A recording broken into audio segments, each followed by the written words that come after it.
എല്ലാ സഹോദരി സഹോദരന്മാർക്കും നമസ്കാരം. ഇന്ന് നമ്മൾ വിശ്വയോഗദിനം സംബന്ധിച്ച് കുറച്ച് കാര്യങ്ങൾ പങ്കുവയ്ക്കാം, ചർച്ച ചെയ്യാം. ആദ്യം വിശ്വയോഗദിനത്തിൻ്റെ ലോഗോ നമ്മുടെ മനസ്സിൽ വരുന്നുണ്ടാവും. ഈ ലോഗോയുടെ അടിയിൽ അതിൻ്റെ സന്ദേശം എന്നുള്ള നിലയിൽ 2 വാക്കുകൾ ചേർത്തിട്ടുണ്ട്: ഹാർമണി ആൻഡ് പീസ്. ഇപ്പോൾ നമുക്കറിയാം, നമ്മുടെ ജീവിതം അത് സംഘർഷഭരിതമായിട്ടുള്ള ഒരു നിലയിലേക്ക് പല ഭാഗത്ത് നമുക്ക് കാണാൻ സാധിക്കും. രാഷ്ട്രങ്ങൾ തമ്മിൽ സംഘർഷം, സമുദായങ്ങൾ തമ്മിൽ സംഘർഷം, അതുപോലെ പ്രദേശങ്ങൾ തമ്മിൽ, സംസ്ഥാനങ്ങൾ തമ്മിലൊക്കെ തന്നെ, ജാതി വിഭാഗങ്ങൾ തമ്മിൽ തന്നെ ഈ ഒരു സംഘർഷം നമുക്ക് നിലനിൽക്കുന്നത് കാണാൻ സാധിക്കും.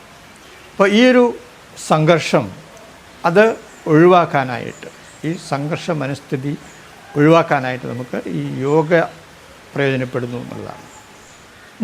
നമ്മുടെ ഈ ഗുരുവന്ദന ശ്ലോകങ്ങളിൽ ഒരു ശ്ലോകം നമ്മൾക്ക് ഓർമ്മിക്കാം: അഖണ്ഡമണ്ഡലാകാരം വ്യാപ്തം യേന ചരാചരം തത്പദം ദർശിതം യേന തസ്മൈ ശ്രീ ഗുരവേ നമ എന്നുള്ളത്. അപ്പോൾ അതിൽ പറയുന്നത്, ഈ ഒരു ചൈതന്യം, എനർജി എന്ന് പറയുന്നത് അത് സകല ചരാചരങ്ങളിലും വ്യാപിച്ചിരിക്കുന്ന ഒന്നാണ്. അതിനെ ഗുരു നമുക്ക് കാണിച്ചു തരുന്നു. അതുകൊണ്ട് ആ ഗുരുവിനെ ഞാൻ നമസ്കരിക്കുന്നു എന്നുള്ളതാണ്. അപ്പോൾ ഈ ഹാർമണി എന്നുള്ള വാക്ക് നമ്മൾ നോക്കുമ്പോൾ അതിനൊരു സംസ്കൃത സ്പർശമുള്ളതായിട്ട് അറിയാൻ സാധിക്കും. അതായത് മാലയ്ക്ക് സംസ്കൃതത്തിൽ ഹാരം എന്നാണ് പറയുക. അപ്പോൾ ഹാർമണി എന്ന് പറയുമ്പോൾ മാലയിലെ മണി എന്ന് വരുന്നു, ഹാരത്തിലെ മണി, ഹാർമണി.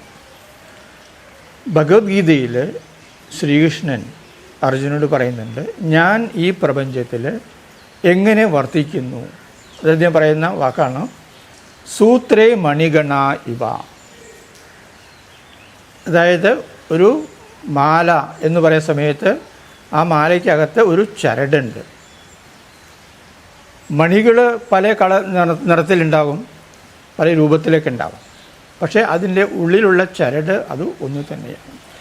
ഇതുപോലെ ഈ പ്രപഞ്ചത്തിൽ കാണുന്ന സകല ചരാചരങ്ങളിലും, മൃഗജാലങ്ങളിലും സസ്യജാലങ്ങളിലും മനുഷ്യജാലങ്ങളിലും എല്ലാത്തിൻ്റെയും ഉള്ളിൽ കൂടി ഈ ഒരു ചേതന, ഈശ്വരീയമായുള്ള ചേതന ഉണ്ട് എന്നുള്ളതാണ്, വർത്തിക്കുന്നു എന്നുള്ളതാണ്. അപ്പോൾ ഈ ഒരു ചേതനയുടെ ആ ഒരു ഏകത്വം നമ്മളിൽ എല്ലാവരിലും ഉണ്ട്. ഈ പ്രപഞ്ചം ആകമാനം നിറഞ്ഞു നിൽക്കുന്നുള്ളതാണ് ഈ ഒരു ഏകത്വം, ഈ ചൈതന്യത്തിൻ്റെ ഉള്ള ഏകത്വം, ചരങ്ങളിലും നിറഞ്ഞു നിൽക്കുന്ന ചൈതന്യത്തിൻ്റെ ഏകത്വം.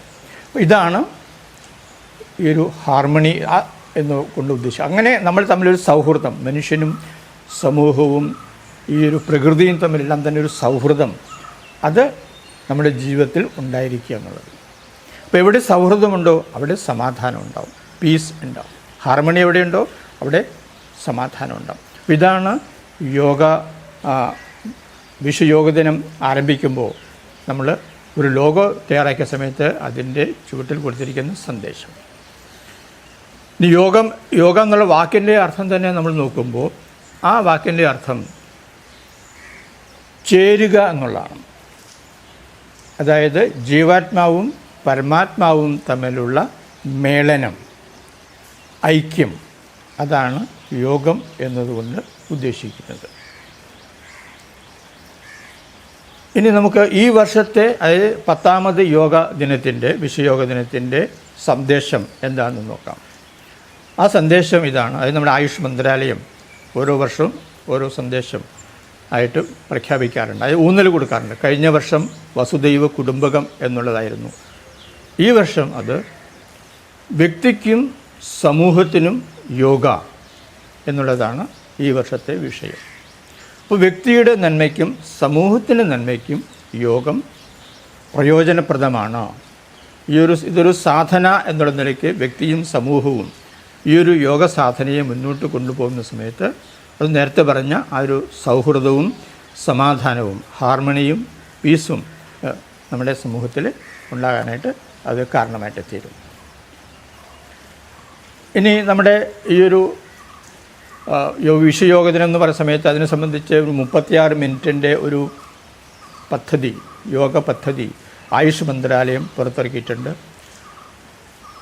അതിൽ ആദ്യം ഒരു ശ്ലോകം ചൊല്ലുന്നുണ്ട്. ഋഗ്വേദത്തിലെ സൂക്തമാണ്. സംഗച്ഛത്വം സംവദത്വം സംവോ മനാംസി ജാനതാം ദേവാഭാഗം യഥാ പൂർവേ സംജാനാനാം ഉപാസത്തെ. ഇതിൻ്റെ അർത്ഥം നമുക്ക് ഒരേ ദിശയിലേക്ക് സഞ്ചരിക്കാം എന്ന് പറയുമ്പോൾ നമുക്കൊരു ലക്ഷ്യം ഉണ്ടായിരിക്കും. അപ്പോഴാണ് നമ്മളൊരു ലക്ഷ്യത്തിൽ ഒരു ദിശയിലേക്ക് സഞ്ചരിക്കുക. നമ്മുടെ ലക്ഷ്യം ഒന്നായിരിക്കട്ടെ എന്നുള്ളതാണ്. രണ്ടാമത് പറയുന്നത് സംവദത്വം, ഈ ലക്ഷ്യത്തിനനുസരിച്ച് നമുക്ക് സംസാരിക്കാം. മൂന്നാമത് പറയുന്നു സംവോ മനാംസി ജാനത, നമ്മുടെ മനസ്സും ഈ ലക്ഷ്യത്തിനനുസരിച്ച് തന്നെ ഉണ്ടായിരിക്കട്ടെ, നമ്മുടെ വിചാരവും അങ്ങനെ തന്നെ ആയിരിക്കട്ടെ. ദേവാഭാഗം യഥാപൂർവേ, മുൻപ് ദേവന്മാർ ഇതേപോലെ ഏകത്വത്തെ ഉപാസിച്ചതുകൊണ്ട് അവർക്ക് പരമമായ ശ്രേയസ് ഉണ്ടായി എന്നുള്ളതാണ്.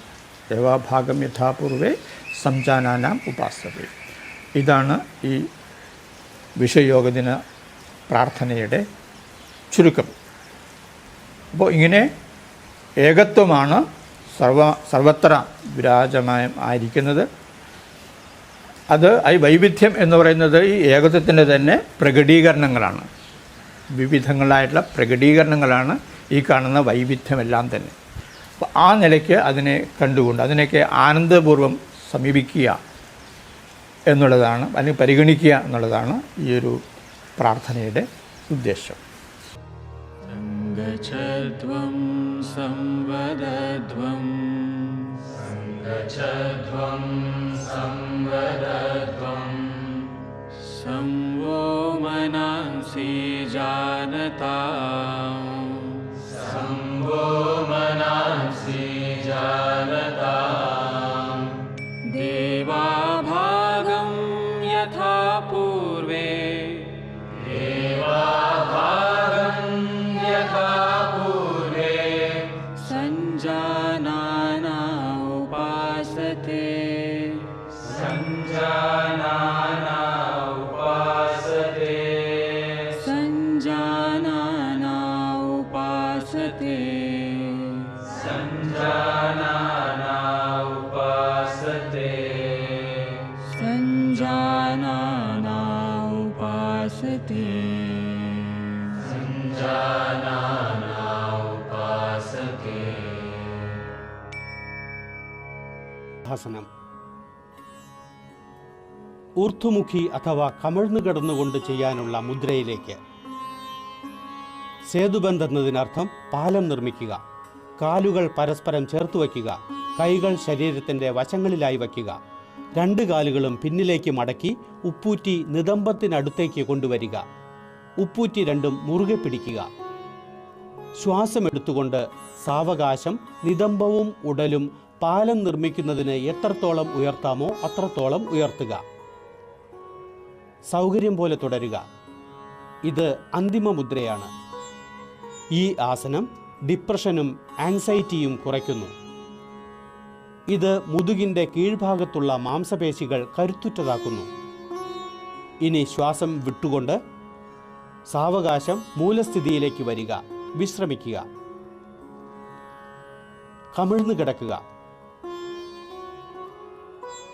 ദയവായി ശ്രദ്ധിക്കുക, 3 മാസം ഗർഭിണികളായ സ്ത്രീകൾ ഈ ആസനം ചെയ്യാതിരിക്കുക.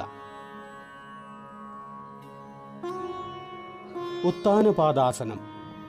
ഈ ആസനത്തിൽ കമിഴ്ന്നു കിടന്നുകൊണ്ട് കാലുകൾ മുകളിലേക്ക് ഉയർത്തുന്നു. ഈ കാരണത്താലാണ് ഈ ആസനം ഉത്താനപാദാസനം എന്നറിയപ്പെടുന്നത്. തറയിൽ സൗകര്യപൂർവ്വം കമിഴ്ന്നു കിടക്കുക. കാലുകളുടെ സ്ഥിതി നേരെയും കൈകൾ ശരീരത്തിന് വശത്തും വയ്ക്കുക. ശ്വാസമെടുത്തുകൊണ്ട് മുട്ടുകൾ മടക്കാതെ സാവകാശം 2 കാലുകളും മുകളിലേക്ക് ഉയർത്തുക. 30 ഡിഗ്രി വരെ. സാധാരണ രീതിയിൽ ശ്വാസോച്ഛ്വാസം ചെയ്തുകൊണ്ട് ഈ അവസ്ഥയിൽ കുറച്ചു നേരം തുടരുക. ശ്വാസം വിട്ടുകൊണ്ട് സാവധാനം 2 കാലുകളും താഴേക്ക് കൊണ്ടുവന്ന് തറയിൽ വയ്ക്കുക. ഈ ആസനം നാഭീകേന്ദ്രം അഥവാ നാഭി മണിചക്രത്തിന് സന്തുലനം കൈവരുത്തുന്നു. അർദ്ധഹലാസനം. ഈ ആസനത്തിൽ ശരീരത്തിൻ്റെ സ്ഥിതി കൃഷിക്കുപയോഗിക്കുന്ന കലപ്പയുടെ അർദ്ധാകൃതി പോലെയാകുന്നു. ഇക്കാരണത്താലാണ് ഇതിന് ഹലാസനം എന്ന് പേര് വന്നത്. കമിഴ്ന്നു കിടക്കുക. 2 കൈകളും തുടയ്ക്ക് വശങ്ങളിലായി വയ്ക്കുക. കൈവെള്ള ഭൂമിയിൽ വയ്ക്കുക. മുട്ടുകൾ മടക്കാതെ കാലുകൾ സാവധാനം മുകളിലേക്ക് ഉയർത്തുക. ഏറ്റവും ആദ്യം കാലുകൾ 30 ഡിഗ്രി വരെ ഉയർത്തുക. അതിനുശേഷം 60 ഡിഗ്രിയുടെ കോണാക്കുക. ഇനി സാവകാശം കാലുകൾ 90 ഡിഗ്രി കോണിൻ്റെ സ്ഥിതിയിൽ കൊണ്ടുവരിക. ഇതാണ് അർദ്ധഹലാസനത്തിൻ്റെ പൂർണ്ണസ്ഥിതി. ഈ അവസ്ഥയിൽ ശരീരത്തിൻ്റെ സ്ഥിതി നിതംബത്തിൽ നിന്ന് തോള് വരെ നേരെയായിരിക്കണം. സാവധാനം കാലുകൾ തിരികെ ഭൂമിയിലേക്ക് കൊണ്ടുവരിക. ശ്രദ്ധിക്കുക, തിരികെ വരുന്ന അവസ്ഥയിൽ ശിരസ് ഭൂമിയിൽ നിന്ന് ഉയരരുത്. ഈ ആസനം പിരിമുറുക്കമുള്ള വ്യക്തികൾക്ക് വളരെ ഗുണകരമാണ്. എങ്കിലും അവർ ഇത് വളരെ ശ്രദ്ധാപൂർവം ചെയ്യേണ്ട ആസനമാണിത്. മുതുകിൻ്റെ താഴ്ഭാഗത്ത് വേദനയുള്ളവർ 2 കാലുകളും കൊണ്ട് ഈ ആസനം ചെയ്യാൻ പാടില്ല. പവനമുക്താസനം. കാൽമുട്ടുകൾ രണ്ടും മടക്കി തുടകൾ നെഞ്ചിനടുത്തേക്ക് കൊണ്ടുവരിക. കൈവിരലുകൾ പരസ്പരം കോർത്തുവച്ച് മുട്ടിനു താഴെ കണങ്കാലിൽ നല്ലവണ്ണം പിടിക്കുക. ശിരസും ചുമലും ഉയർത്തി മുട്ടുകൾ താടിയിൽ മുട്ടിക്കാൻ ശ്രമിക്കുക. ഇതാണ് പവനമുക്താസനം. ഇത് മലബന്ധമകറ്റുന്നു. ഉദരവായുവിൽ നിന്ന് മോചനം നൽകുന്നു. പിന്നിലെ മാംസപേശികളും നട്ടെല്ലിൻ്റെ ഞരമ്പുകളും ശരിയാക്കുന്നു. ശിരസ് പിന്നിലേക്ക് കൊണ്ടുവരിക. ശ്വാസം വിടുക. കാലുകൾ വലിക്കുക. വിശ്രമിക്കുക. ഉദരത്തിൽ പരിക്കുകളും ഹെർണിയയും ഷിയാറ്റിക്കയും ഗർഭിണികളും ഈ അഭ്യാസം ചെയ്യാൻ പാടില്ല.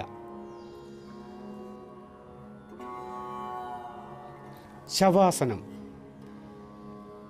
ശവം എന്നതിനർത്ഥം മൃതശരീരം. ഈ ആസനം സമ്പൂർണ്ണ വിശ്രമത്തിന് വേണ്ടിയാണ് ചെയ്യുന്നത്. കൈകളും കാലുകളും നീട്ടിവച്ച് സൗകര്യപൂർവ്വം മലർന്നു കിടക്കുക. ഉള്ളംകൈ മുകളിലേക്കായിരിക്കണം. കണ്ണടച്ചു കിടക്കുക.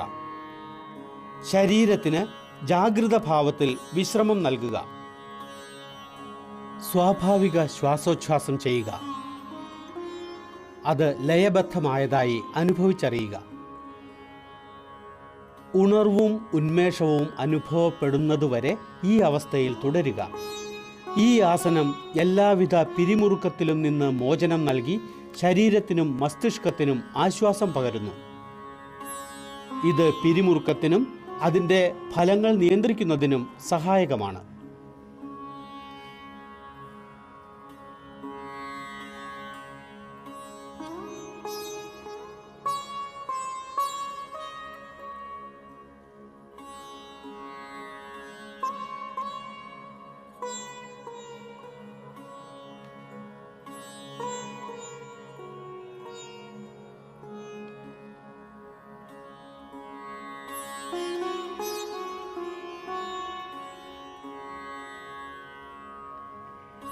കപാലഭാതി.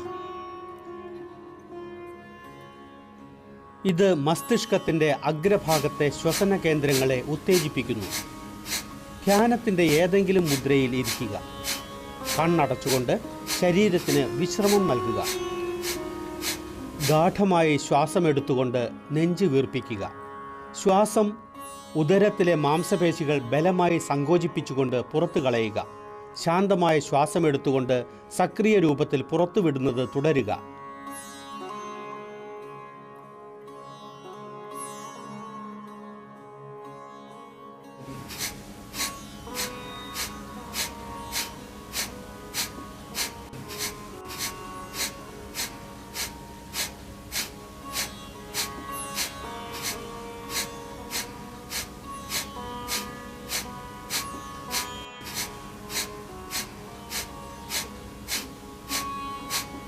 വീണ്ടും ഒരു നീണ്ട ശ്വാസമെടുക്കുക. സാവകാശം പുറത്തു വിട്ടിട്ട് വിശ്രമിക്കുക. ഇതാണ് കപാലഭാതിയുടെ ഒരു ചക്രം. ഓരോ ചക്രത്തിൻ്റെയും അവസാനം നീണ്ട ശ്വാസമെടുക്കേണ്ടതാണ്. ഇനി 2 ചക്രം കൂടി ചെയ്യാം.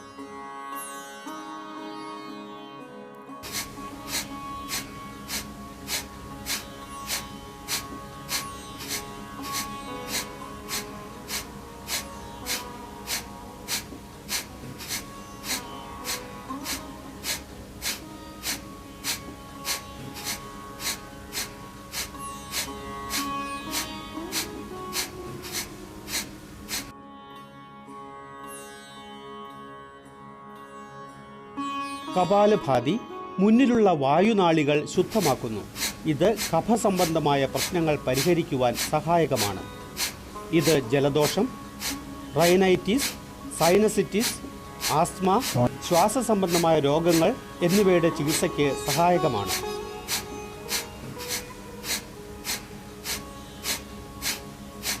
ദയവായി ശ്രദ്ധിക്കുക, ഹൃദയ സംബന്ധമായ രോഗികളും ഉയർന്ന രക്തസമ്മർദ്ദവും തലകറക്കവും മൈഗ്രെയിനും സ്ട്രോക്കും ഹെർണിയയും ഗ്യാസ്ട്രിക് അൾസറുമുള്ളവർ ഈ അഭ്യാസം ചെയ്യാൻ പാടില്ല.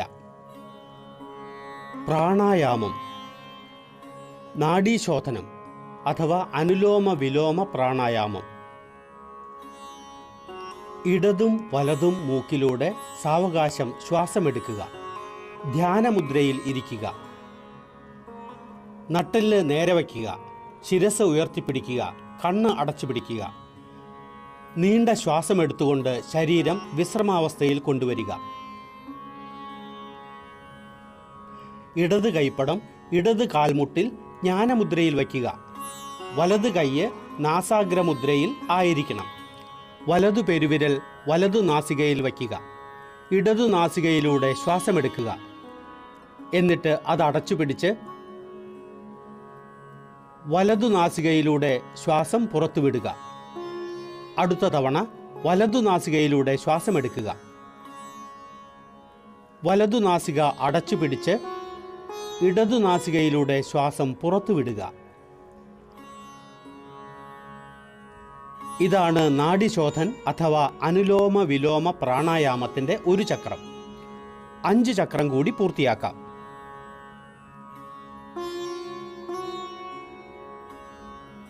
അനുലോമ വിലോമ പ്രാണായാമം പുതിയതായി ആരംഭിക്കുന്നവർ ശ്വാസമെടുക്കുന്നതിനും വെളിയിൽ കളയുന്നതിനുമുള്ള സമയം തുല്യമായിരിക്കണം.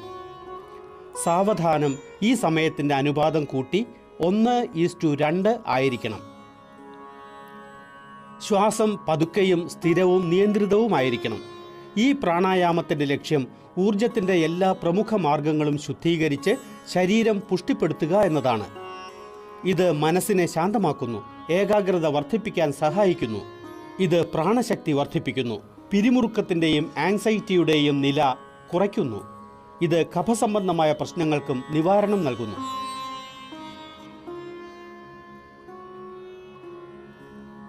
ശീതളി പ്രാണായാമം. ശീത് എന്നതിനർത്ഥം തണുപ്പ്.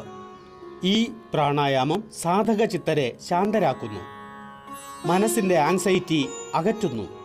ശീതളി പ്രാണായാമം അതിൻ്റെ പേരിനനുസരിച്ച് ശരീരത്തെയും മനസ്സിനെയും ശാന്തമാക്കുന്നു.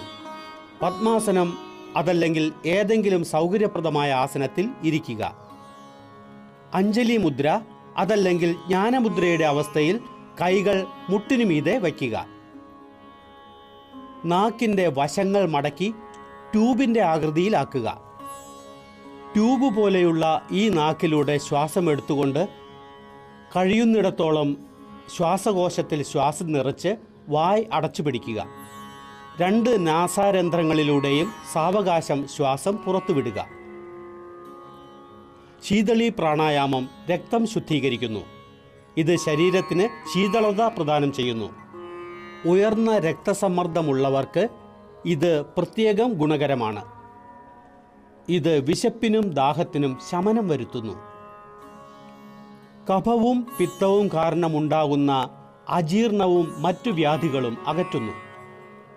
ഇത് ചർമ്മത്തിനും കണ്ണുകൾക്കും ഗുണകരമാണ്.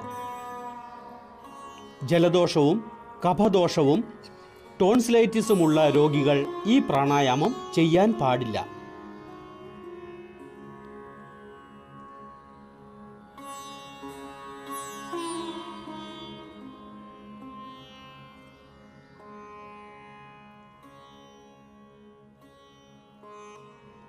ഭ്രാമരി പ്രാണായാമം.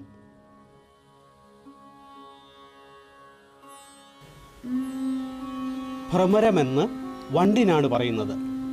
ഈ പ്രാണായാമത്തിൽ ശ്വാസം പുറത്തുവിടുമ്പോൾ ഉണ്ടാവുന്ന ശബ്ദത്തിന് വണ്ടിൻ്റെ മൂളലുമായി സാമ്യമുണ്ട്.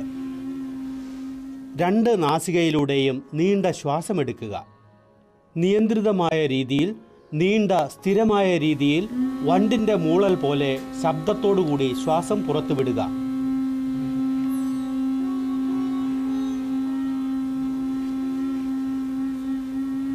ഇതാണ് ഭ്രാമരി പ്രാണായാമത്തിൻ്റെ ഒരു ചക്രം. 2 ചക്രം കൂടി ആവർത്തിക്കാം.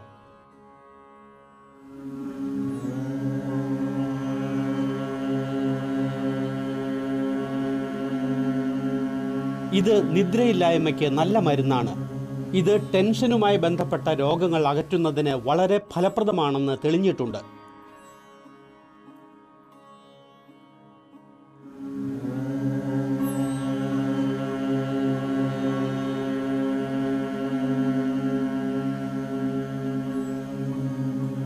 ഇനി ഭ്രാമരി ഷൺമുഖി മുദ്രയിൽ ചെയ്യാം.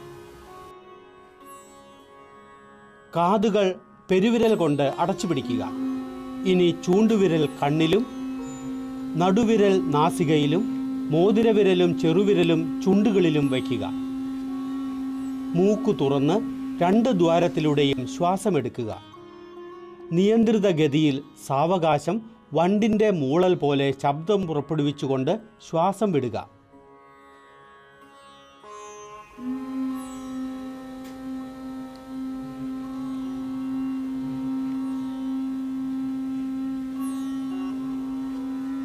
ഇത് ഏകാഗ്രതയ്ക്കും ധ്യാനം തുടങ്ങുന്നതിൻ്റെ തയ്യാറെടുപ്പിനുമുള്ള പ്രാണായാമമാണ്.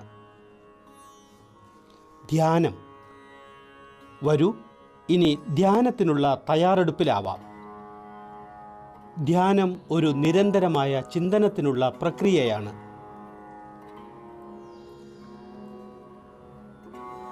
ധ്യാനത്തിൻ്റെ ഏതെങ്കിലും മുദ്രയിൽ ഇരിക്കുക. നട്ടെല്ല് സൗകര്യപ്രദമായ സ്ഥിതിയിൽ നേരെ വയ്ക്കുക. ജ്ഞാനമുദ്ര സ്വീകരിക്കുക. കൈവെള്ള തുടയ്ക്കുമീതെ മുകളിലേക്കാക്കി വയ്ക്കുക. കൈകളും ചുമലും അയഞ്ഞും സൗകര്യപ്രദമായ സ്ഥിതിയിലുമായിരിക്കണം. കണ്ണ് അടച്ചു പിടിച്ചുകൊണ്ട് മുഖം അല്പം ഉയർത്തി ഇരിക്കുക. നിങ്ങൾ ഏകാഗ്രത പുലർത്തേണ്ട ആവശ്യമില്ല. പുരികങ്ങൾക്കിടയിൽ അല്പം ശ്രദ്ധ കേന്ദ്രീകരിച്ച് നിങ്ങളുടെ ശ്വാസഗതിയിൽ ശ്രദ്ധിക്കുക. ധ്യാനം മസ്തിഷ്കത്തിന് ശാന്തതയും സുഖവും പകരുന്നു. ഇത് ഏകാഗ്രതയും ഓർമ്മശക്തിയും ഇച്ഛാശക്തിയും വർദ്ധിപ്പിക്കുന്നു. ഇത് ശരീരത്തിനും മസ്തിഷ്കത്തിനും ശരിയായ വിശ്രമം നൽകി അവയ്ക്ക് വീണ്ടും ചൈതന്യം പകരുന്നു. ഇത് സകാരാത്മക ഭാവം ജനിപ്പിക്കാൻ സഹായകമാണ്. ധ്യാനം നമ്മെ ആത്മാനുഭൂതിയുടെ ദിശയിലേക്ക് കൊണ്ടുപോകുന്നു.